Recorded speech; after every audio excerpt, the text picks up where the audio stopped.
खत लिखा तब रोई पवां जे धार कया तब रोई पवां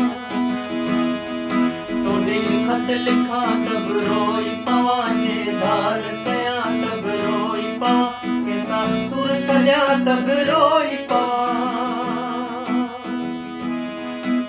ये मुंहिंजो रोअण मुंहिंजी मजबूरी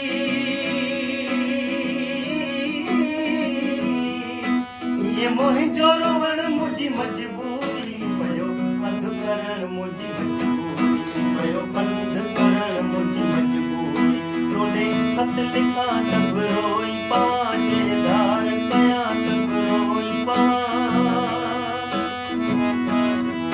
तोॾे खत लिखा तब रोई पवां जे धार कया तब रोई पवां कंहिंसां सुर सॼा तब रोई पवां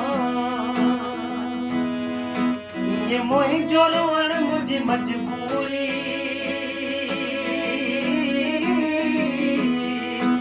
ये मुंहिंजो रोअण मुंहिंजी मजबूरी पियो पंधु करणु मुंहिंजी मजबूरी पियो पंधु करणु मुंहिंजी मजबूरी तोॾे खत लिखा तब रोई पवां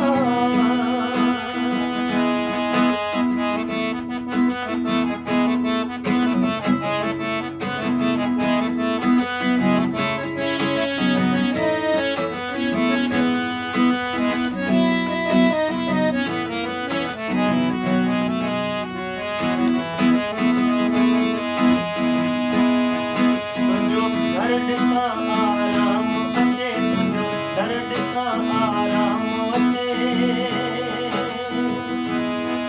तुंहिंजो घर ॾिसां आराम अचे तुंहिंजो दर ॾिसां आराम अचे तुंहिंजो शहर ॾिसां आराम अचे तुंहिंजे शहर अचणु मुंहिंजी मजबूरी तुंहिंजे शहर अचणु मुंहिंजी मजबूरी पियो पंधु करणु मुंहिंजी मजबूरी पियो पंधु करणु मुंहिंजी मजबूरी तोॾे खत लिखा तब रोई पवां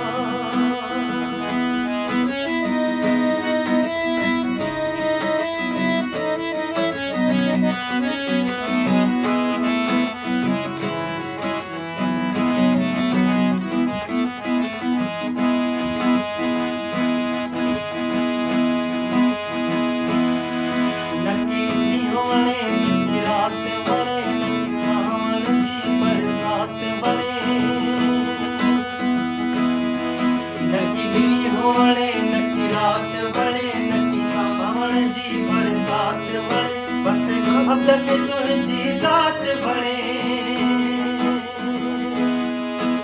ये मुंहिंजो रोअण मुंहिंजी मजबूरी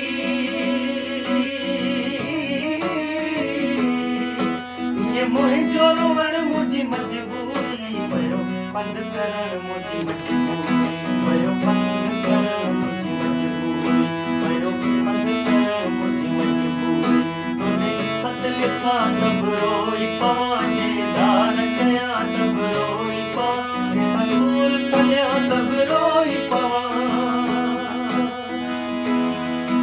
ये मुंहिंजो